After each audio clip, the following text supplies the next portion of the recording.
Hello friends, welcome on my YouTube channel nursing dignity. Friends, आज हम discuss करेंगे important topics और questions of the ओबीजी, जो BSc nursing fourth year के अंदर एक वेरी वेरी इंपॉर्टेंट सब्जेक्ट है। ये थ्योरेटिकल सब्जेक्ट भी है और प्रैक्टिकल सब्जेक्ट भी है। जैसा कि आप सबको पता है कि आपकी जो यूनिवर्सिटी एग्जाम्स है वो आ चुकी है। उसी के रिगार्डिंग जो हमारी सीरीज चल रही है important topics of the various subjects of the nursing, उसमें आज हमारा जो सब्जेक्ट है वो है बेटा ओबीजी, ऑब्स्टेट्रिक्स एंड गायनेकोलॉजी। आपको पता है कि ये जो है ये आपका प्रैक्टिकल सब्जेक्ट भी है और सबसे इंटरेस्टिंग और सबसे इंपॉर्टेंट सब्जेक्ट होता है। इसके अंदर जो क्वेश्चन आते हैं उसका पैटर्न रहता है कि इसमें बड़े क्वेश्चन ज्यादा आते हैं, लेकिन जो बड़े क्वेश्चन होते हैं उसमें भी क्वेश्चन टुकड़ों में बढ़ जाते हैं, सब टाइप्स हो जाते हैं, एक तरह से शॉर्ट नोट्स हो जाते हैं। तो मैं आपको क्वेश्चन बताने से पहले कुछ ऐसी टिप्स एंड ट्रिक्स बताऊंगा जिससे आप फॉलो करके एग्जाम में अच्छे मार्क्स ऑब्टेन कर सकते हैं। पहली ट्रिक्स है कि आपको पेपर को पहले देखना है, उसे समझना है। जैसा कि आप ये कॉमन चीजें आपको पता है, लेकिन आपको टाइम मैनेजमेंट के अकॉर्डिंग ही पेपर को सॉल्व करना होता है। सपोज यदि आपका पेपर 3 आवर्स का है तो आपको उस पेपर के जितने भी क्वेश्चन है उसमें लिख रखा है कि आपको 5 क्वेश्चन करना है, 7 क्वेश्चन है उनमें से लिख रखा है कि अटेंड एनी 5 क्वेश्चन, तो आपको 5 क्वेश्चन को डिवाइड कर लेना है अकॉर्डिंग टू टाइम कि आपको एक क्वेश्चन को कितना टाइम देना है। दूसरा आता है बेटा पेज मैनेजमेंट। बच्चे क्या करते हैं, जैसे जो फर्स्ट क्वेश्चन है किसी बच्चे को बहुत अच्छी तरीके से आ रहा है, उसकी एग्जाम शीट के अंदर टोटल 40 पेज है, 40 पेज है, उसमें से उसने इस फर्स्ट क्वेश्चन को 20 पेज में कर दिया, तो बाकी जो रिमेनिंग जो है उसके जो क्वेश्चन है वो कहाँ करेगा, फिर उसमें वो शॉर्टेज करेगा पेपर के अंदर और उसके जो है ये जो क्वेश्चन है वो बहुत शॉर्ट हो जाते हैं। इसलिए आपको ये गलती नहीं दोहरानी है, आपको पेज का भी मैनेजमेंट करना है। आपको क्या करना है कि आपकी जो एग्जाम का पेपर है, सपोज आपका जो पेपर है वो 80 नंबर का है पेज और आपके पास है 40, तो आपको देख लेना है, हिसाब लगा लेना है कि एक पेज के अंदर मुझे 2 नंबर का लिखना है। यदि क्वेश्चन 16 नंबर में आ रहा है तो आप 8 पेज में लिख दीजिए। यदि आपको ये क्वेश्चन बहुत अच्छे से आ रहा है तो आप 9 पेज में भी लिख सकते हैं, कोई प्रॉब्लम नहीं है, आगे आप इनमें कम कर सकते हैं, लेकिन आपको इसमें एक में ही 20 पेज नहीं भरने हैं। तीसरा आता है कि क्वेश्चन कौन से अटेम्प्ट करें, क्योंकि कुछ बच्चे होते हैं उन्हें सभी क्वेश्चन आते हैं, लेकिन आपको प्रायोरिटी कौन सी देनी है। तो बेटा आपको सबसे पहले जो प्रायोरिटी देनी है वो देनी है शॉर्ट नोट्स को। शॉर्ट नोट्स का मैं इसलिए बोल रहा हूँ क्योंकि शॉर्ट नोट्स वो ऐसी चीज है जो आपको पूरे में से पूरे मार्क्स दिलवा सकती है। यदि आपने ये क्वेश्चन कर दिया, बड़ा क्वेश्चन है, लेकिन इसमें आपको 16 में से 16 नंबर कभी नहीं मिलेंगे, आप कितने अच्छा लिख लो, एग्जामिनर 15 तक दे देगा आपको लेकिन 16 नहीं देगा। लेकिन शॉर्ट नोट्स में आपको पूरे पूरे क्वेश्चंस के जो आंसर है यदि आपने तरीके से लिखे हैं तो आपको पूरे मार्क्स मिलने के चांसेस होते हैं।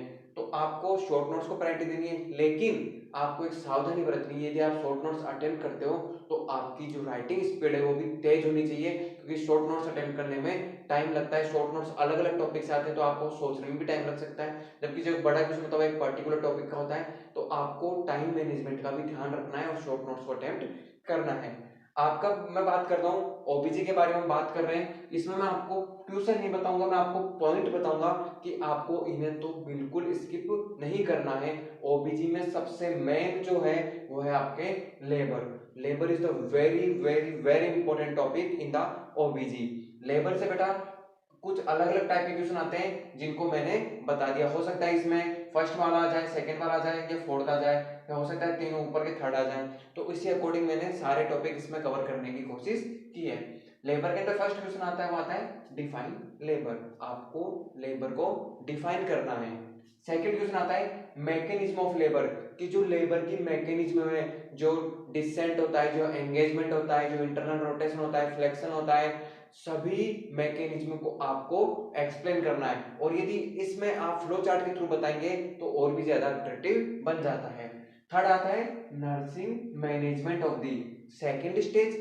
मोस्ट ऑफ एग्जाम में सेकेंड स्टेज और थर्ड स्टेज के बारे में ही पूछा जाता है।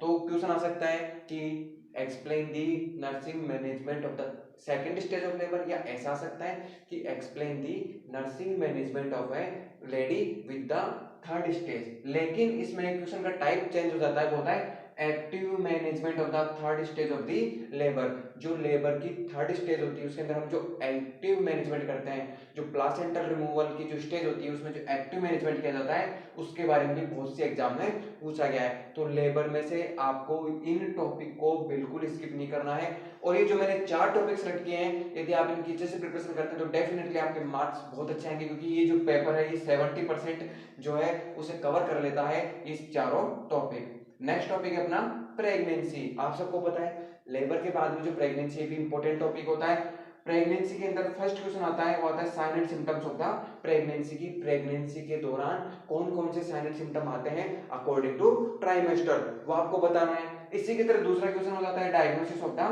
प्रेगनेंसी। फर्स्ट ट्राइमेस्टर में कौन से डायग्नोसिस किए जाते हैं, सेकंड ट्राइमेस्टर में कौन से, और थर्ड में कौन से जो है डायग्नोसिस किए जाते हैं, उसके बारे में आपको बताना है। और नेक्स्ट है physiological changes during the pregnancy, कि जो प्रेग्नेंट लेडी है उसकी बॉडी में प्रेगनेंसी के दौरान कौन कौन से फिजियोलॉजिकल चेंजेस होते हैं, उसका जो वेट बढ़ता है, जो ब्रेस्ट चेंजेस होते हैं, जो उसके रिप्रोडक्टिव ऑर्गन है उनके अंदर क्या क्या चेंजेस होते हैं, उन सभी के बारे में आपको एक्सप्लेन करना है। तो बेटा प्रेगनेंसी भी अपने आप में वेरी वेरी इंपॉर्टेंट टॉपिक है, इसकी भी आपको अच्छे से प्रिपरेशन करनी है। Next one is very important, that is abortion. Abortion अपने आप में एक इंपॉर्टेंट टॉपिक है, बड़ा टॉपिक है, और इसमें से डेफिनेटली 2 या 3 क्वेश्चन शॉर्ट नोट्स में नहीं, एक बड़ा क्वेश्चन आपको देखने को मिलेगा ही मिलेगा। अबॉर्शन में आता है डिफाइन अबॉर्शन, आपको अबॉर्शन को डिफाइन करना है। सेकंड आता है इसमें explain the causes of abortion, की अबॉर्शन होने के कौन कौन से कॉज होते हैं। थर्ड आता है टाइप्स ऑफ अबॉर्शन, कि अबॉर्शन कितने टाइप का होता है, जिसमें इंड्यूस्ड अबॉर्शन भी होता है, स्पॉन्टेनियस अबॉर्शन भी होता है, इसके बारे में फिर उनके सब टाइप्स हो जाते हैं। उसके अंदर जो इनएविटेबल आता है, थ्रेटन्ड आता है, सेप्टिक आता है, अलग अलग जो अबॉर्शन है उनको आपको एक फ्लो चार्ट के अंदर एक्सप्लेन करना है।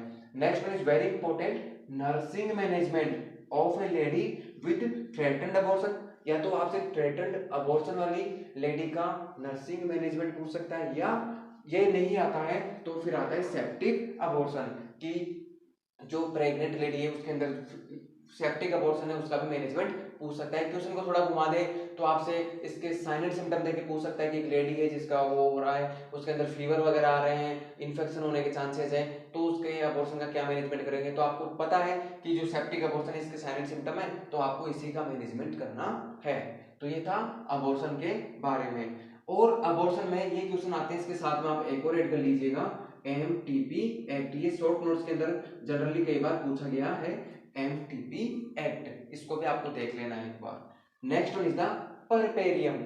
जब प्रेगनेंसी हो जाती है फिर बाद में लेबर हो जाता है, उसके बाद का जो पीरियड होता है उसे बोलते हैं परपेरियम। जो परपेरियम होता है इसकी डेफिनेशन आपसे पूछ सकता है कि डिफाइन दी नॉर्मल परपेरियम, कि नॉर्मल परपेरियम क्या होता है, इसकी नॉर्मल ड्यूरेशन कितनी होती है, 42 डेज होती है, 6 वीक बोल सकते हैं, इसके बारे में पूछ सकता है। और फिजियोलॉजिकल चेंजेस ड्यूरिंग द परपेरियम, कि एक लेडी उसके जो है डिलीवरी हो चुकी है, अब उसके जो रिप्रोडक्टिव ऑर्गन है वो रिवर्ट बैक आएंगे, उसकी जो पहले की normal anatomical and physiological position थी उसके अंदर आते हैं।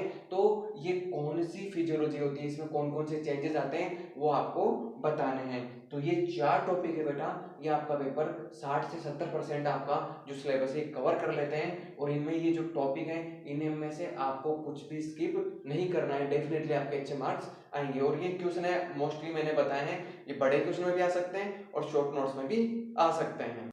अब हम बात करेंगे HRP, हाई रिस्क प्रेगनेंसी। जैसा कि आपको पता है कि आपकी जो ओबीजी होती है इसके अंदर इंपॉर्टेंट क्वेश्चन के अंदर जो आपकी डिजीज कंडीशन है वो भी इंक्लूड होती है, जिसमें फर्स्ट आता है APH, एंटीपार्टम हेमरेज। बेटा हर एग्जाम के अंदर APH या PPH में से एक क्वेश्चन फिक्स होता है, आपसे पूछ सकता है define the APH। Second question पूछ सकता है analyst the various type of the APH। Third question पूछ सकता है कि जो APH होता है इसमें आपको पता है 2 कंडीशन में हम बात करते हैं, अब्रेवियो प्लासेंटा एंड प्लासेंटा प्रीविया। तो आपसे दोनों का आपको नर्सिंग मैनेजमेंट पूछ सकता है, या तो हो सकता है आपको अब्रेवियो प्लासेंटा के बारे में पूछ ले, या फिर हो सकता है आपसे प्लासेंटा प्रीविया के बारे में पूछ सकता है। तो आपको APH को बहुत अच्छे से प्रिपेयर करना है। इसके बाद में आता है वो आता है PPH, postpartum haemorrhage. Postpartum haemorrhage के बारे में आपसे एग्जामिनर पूछ सकता है। Explain the postpartum haemorrhage, its causes and management of a client with the postpartum haemorrhage. Next one is the very important, that is the ectopic pregnancy.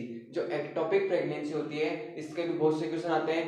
Explain about the ectopic pregnancy and explain the sign and symptom of the ectopic pregnancy, जिसमें फिर non rupture ectopic pregnancy and ruptured ectopic pregnancy के दोनों के अलग अलग sign and symptom पूछ सकता है। और इसका nursing management of a client with ectopic pregnancy ये आपसे पूछ सकता है। Next one is the very very important, that is the PIH, pregnancy induced hypertension. जो प्रेगनेंसी इंड्यूस्ड हाइपरटेंशन है इसमें दो मेन टॉपिक होते हैं, होता है प्री एक्लेम्सिया एंड एक्लेम्सिया। इन दोनों के बारे में भी आपको बहुत अच्छे से प्रिपरेशन करनी है। ये जो मैंने 4 डिजीज कंडीशन लिखी है जनरली हर एग्जाम में यही देखने को मिलती है, ये बहुत इंपॉर्टेंट है, तो आपको इनकी अच्छे से प्रिपरेशन करनी है। Next one is the short notes. कुछ ऐसे टॉपिक्स हैं जो शॉर्ट नोट्स में आते हैं, जैसे है NST, नॉन स्ट्रेस टेस्ट। जो नॉन स्ट्रेस टेस्ट है इसके बारे में आपसे पूछ सकता है। इनफर्टिलिटी के बारे में पूछ सकता है। Menstrual cycle, very very important, हर एग्जाम में रिपीटेड क्वेश्चन होता है शॉर्ट नोट्स के अंदर। Infertility and menstrual cycle. PPIUCD, postpartum intrauterine contraceptive devices, इसकी जो फुल फॉर्म होती है इसके बारे में आपसे पूछ सकता है। ऑक्सीटोसिन, ऑक्सीटोसिन का हर एग्जाम के अंदर शॉर्ट नोट्स देखने को मिलता है। Next is the function of the placenta. Placenta अपने आप में इंपॉर्टेंट टॉपिक है। प्लासेंटा के आपसे फंक्शन पूछ सकता है, या सीधा आपको प्लासेंटा ही दे सकता है, या हो सकता है वो आपसे पूछ ले एबनॉर्मलिटीज ऑफ द प्लासेंटा। इससे 3 क्वेश्चन बनते हैं, तीनों को आपको अच्छे से प्रिपेयर करना है। Next one is very important, that is the essential newborn care. Essential newborn care के बारे में ओबीजी के अंदर आपसे पूछ लेता है कई बार, तो आपको ऐसा नहीं सोचना कि पीडियाट्रिक का टॉपिक है ओबीजी में नहीं पूछेगा, ये कई बार आया हुआ है और हो सकता है पूछ ले, तो एसेंशियल न्यूबॉर्न केयर को भी आपको एक बार देख लेना है। Next one is the uterine prolapse. ये जो 3 कंडीशन है ये हमेशा शॉर्ट नोट्स में आती है, लेकिन जो एपिजोटोमी है वो हो सकता है बड़े क्वेश्चन में आ जाए। बाकी यूटेराइन प्रोलैप्स और pre rupture of the membrane, ये जो कंडीशन है ये शॉर्ट नोट्स के अंदर आती है। और एपिजोटोमी है अपने आप में इंपॉर्टेंट है, हो सकता है बड़े क्वेश्चन में पूछेगा, तो आपसे इसके टाइप्स भी पूछ लेगा कि कौन कौन से टाइप के एपिजोटोमी हम करते हैं, और इसकी केयर पूछ लेगा बिफोर प्रोसीजर, ड्यूरिंग प्रोसीजर और आफ्टर प्रोसीजर क्या केयर आप प्रोवाइड करवाओगे। तो ये था शॉर्ट नोट्स और वो थी HRP, और ये था आज का हमारा video about the important questions of the ओबीजी। यदि आपको वीडियो अच्छा लगा तो वीडियो को लाइक कीजिएगा, आपकी कोई भी सजेशन हो कमेंट बॉक्स में सजेस्ट कीजिएगा, और हमसे जुड़े रहने के लिए हमारे चैनल को सब्सक्राइब कीजिएगा। और जो हमारा वीडियो है ज़्यादा से ज़्यादा अपने फ्रेंड के साथ शेयर कीजिएगा, ताकि ज़्यादा से ज़्यादा बच्चे जो एग्जाम है उसकी प्रिपरेशन को बूस्ट कर सकें। Thank you.